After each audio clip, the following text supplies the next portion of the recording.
गया है, अगला पेज से सीधा है।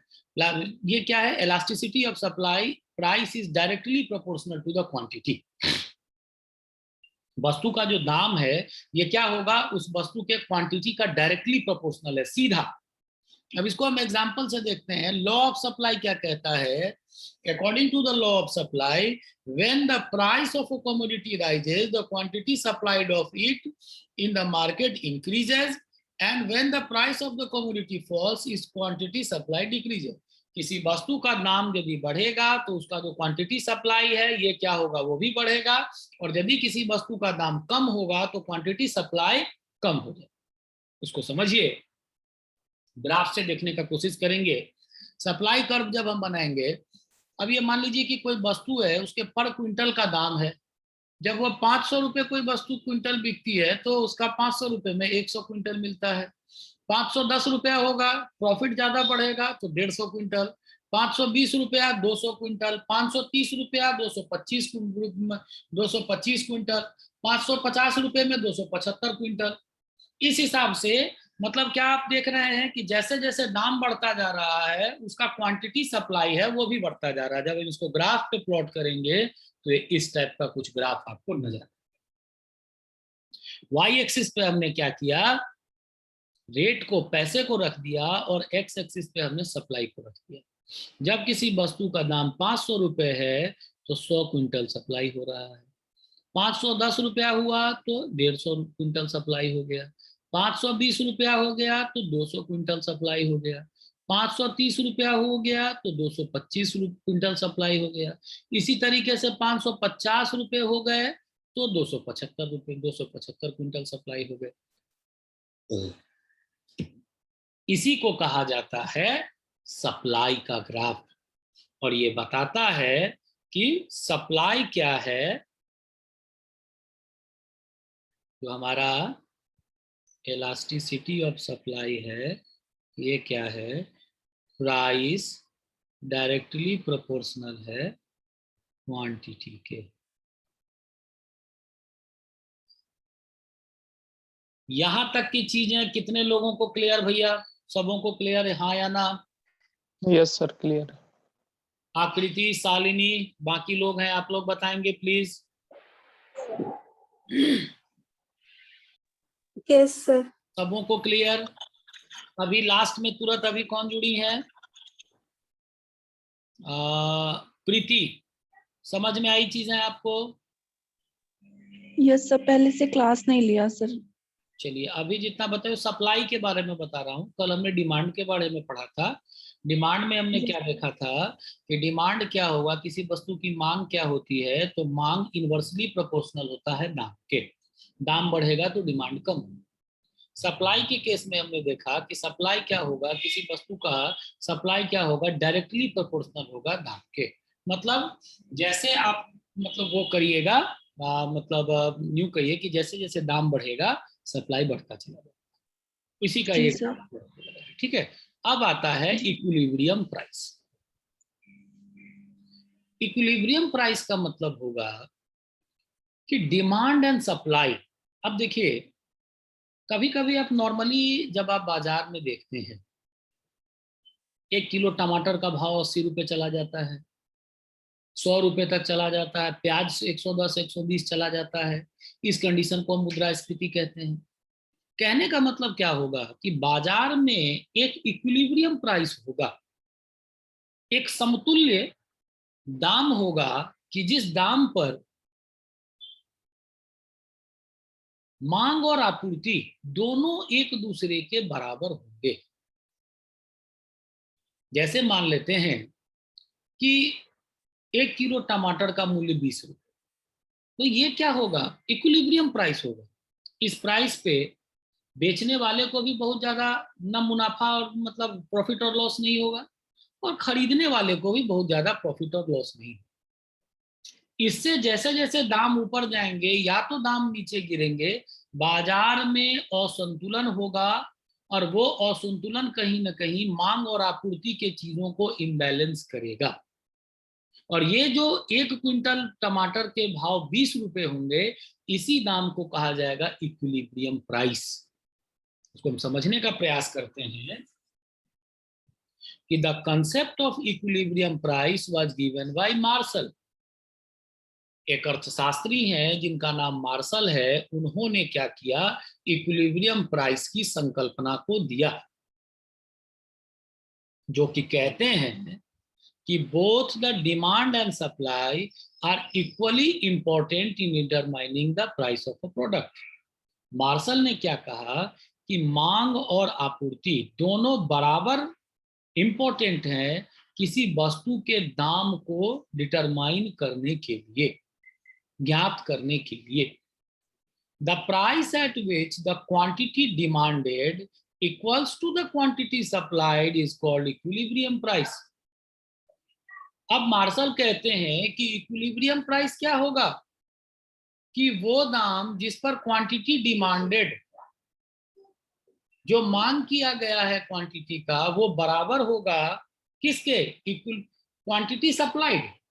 मतलब जितनी वस्तु की मांग की गई है, जितनी कमोडिटी की मांग की गई है, उसी के इक्विवेलेंट उस दाम पे जब कमोडिटी सप्लाई किए जाएंगे तो उसी प्राइस को हम क्या कहेंगे, इक्विलिब्रियम प्राइस। यहां तक की चीजें क्लियर सबों को? Yes sir. समझ में आ रहा है? हाँ सर। अब ये प्राइस जो है क्या करता है, the two forces of demand and supply exactly balance each other.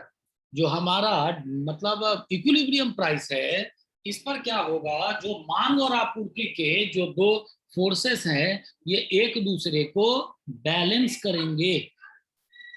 इसका उदाहरण देखिए, हम आपको उदाहरण देते हैं।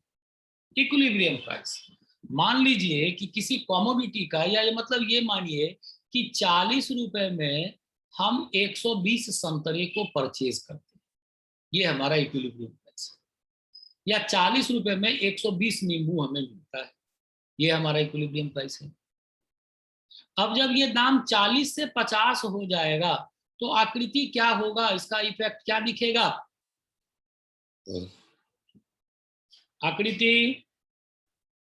Yes sir. जब 40 रुपए की वस्तु 50 रुपए में मिलेगी तो क्या देखेंगे आप, क्या करेंगे, डिमांड कम कर देंगे, लेकिन सप्लाई वाले को क्या होगा, मुनाफा लगेगा, सप्लाई मार्केट में बढ़ेगा।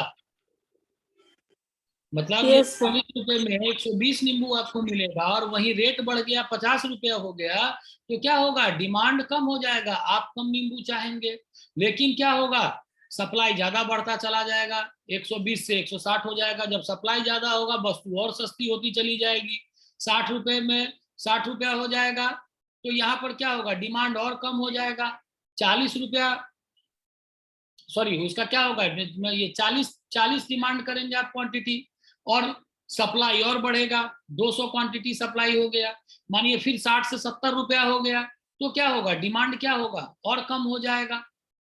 धीरे धीरे रेट बढ़ता जा रहा है, क्या होगा, डिमांड कम होता चला जाएगा और सप्लाई उसका बढ़ता चला जाएगा। ठीक इसी प्रकार से 40 रुपए की चीज यदि 30 रुपए में बिकने लगेगी, मानिए 30 रुपए में आपको नींबू मिलने लगा, तो आप क्या करिएगा, ज्यादा डिमांड करिएगा, 160 क्वांटिटी डिमांड होगा, और उसको चूंकि अब सप्लाई वाले को लगेगा कि भाई अब कम चीजें मिल रही हैं, तो वो कम कर देगा अपना प्रोडक्शन भेजना। ये 30 से 20 हो जाएगा, फिर 10 हो जाएगा, ये 160 से 200 हो जाएगा, 240 हो जाएगा, 80 से 40 हो जाएगा, 40 से 20 हो जाएगा, या हो सकता है 20 पीस भी नींबू वो ना भेजे, बिल्कुल ही ना भेजे। इस फेनोमेना को जब हम ग्राफ पे प्लॉट करेंगे तो ये हो जाएगा इक्विलिब्रियम प्राइस का ग्राफ। ये मानिए एक प्राइस है जहां पे 40 रुपया में 120 क्वांटिटी मिल रहा था, वो ये प्राइस है इक्विलिब्रियम का। अब मानिए कि प्राइस यहां से बढ़ रहा है, तो ये देखिए डिमांड का ये है, सप्लाई का ये है, गौर से देखिएगा इसको, थोड़ा सा भी इधर उधर होगा चीजें मिस हो जाएंगी। प्राइस यदि बढ़ रहा है तो क्या होगा, डिमांड, देखिए ये इक्विलिब्रियम प्राइस ऐसे होना चाहिए, धीरे धीरे क्या हो रहा है, डिमांड कम हो रहा है और सप्लाई बढ़ रहा है, ये क्या होगा, एक्सेस सप्लाई का केस हो जाएगा।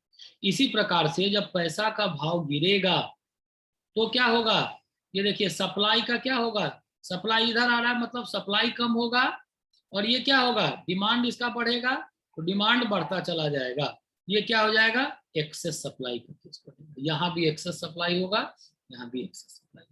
इसी को हम बोलेंगे इक्विलिब्रियम प्राइस। कितने लोग हैं जिनको क्लियर? जल्दी जवाब दीजिए, फिर हम आगे बढ़े। यस सर, क्लियर है। सभी को? Yes sir. सभी लोग, जितने लोग आप लोग हैं, आकृति, प्रीति, शालिनी एंड वैभव, चारों लोगों को चीजें क्लियर? सर एक बार ग्राफ फिर से समझा दीजिए। कौन बोल रहे हैं? प्रीति? Yes sir. चलिए समझा देते हैं। ये देखिए,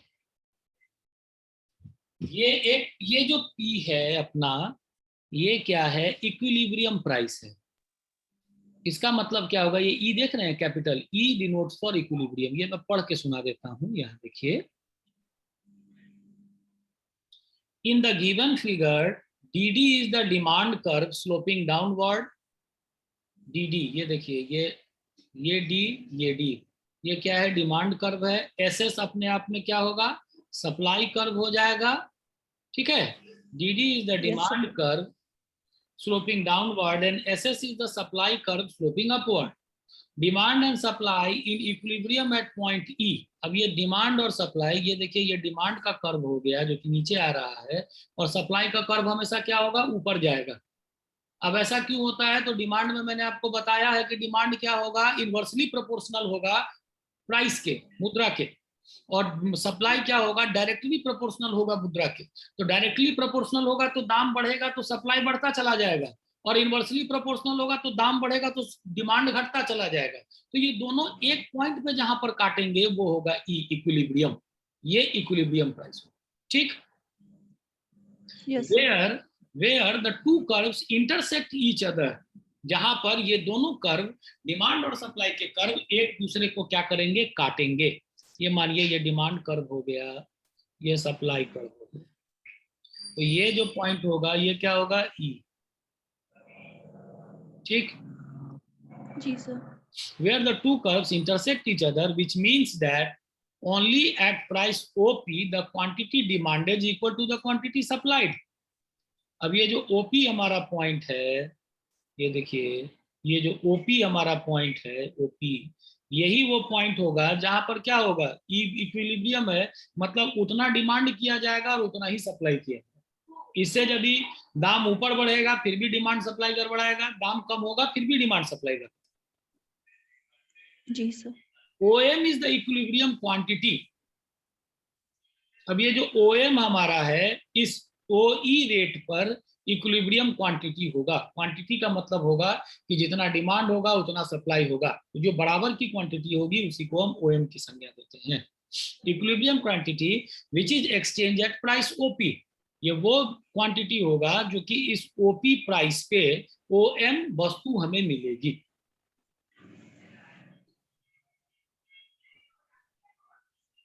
If price is greater than the equilibrium price, the quantity demanded by the buyers is PL, while the quantity offered to supply by the seller is PK. Thus LK is the excess supply. अब देखिए OP, ये P से P double dash पे यदि price बढ़ जाता है तो क्या होगा? दाम, आप नॉर्मली समझिए कि मतलब आपने इलास्टिसिटी, ये लॉ ऑफ डिमांड में क्या पढ़ा था, मांग के नियम में क्या पढ़ा था? वस्तु का दाम बढ़ेगा तो क्या होगा? उसकी मांग कम हो जाएगी। Yes sir. और सप्लाई में आपने क्या पढ़ा है? वस्तु की मांग, दाम बढ़ेगी तो उसका सप्लाई बढ़ता चला जाएगा। मतलब जब ही ये रेट बढ़ेगा तो सप्लाई क्या हो जाएगा? ऑलरेडी ये सप्लाई घट जाएगा, सॉरी सप्लाई बढ़ जाएगा, क्योंकि उसको ज्यादा पैसा मिल रहा है, बाजार में ज्यादा सामान उतारेगा, डिमांड क्या हो जाएगा? कम हो जाएगा। इस केस में भी एक्सेस सप्लाई हो जाएगा। और यदि वस्तु का रेट गिर जाएगा तो क्या हो जाएगा? सप्लाई कम हो जाएगा, डिमांड बढ़ जाएगा। कम चीज पे आपको मानिए कोई यही मतलब आपको मानिए कि चीनी 40 रुपए किलो मार्केट में है, वही चीनी आपको 20 रुपए किलो मिलने लगे तो आप क्या करिएगा? 5 किलो खरीद लीजिएगा जहां 1 किलो लेके आते हैं। तो यही चीज यहाँ कह रहा है। Thus LK is the excess supply which will the buyers not take off from the market.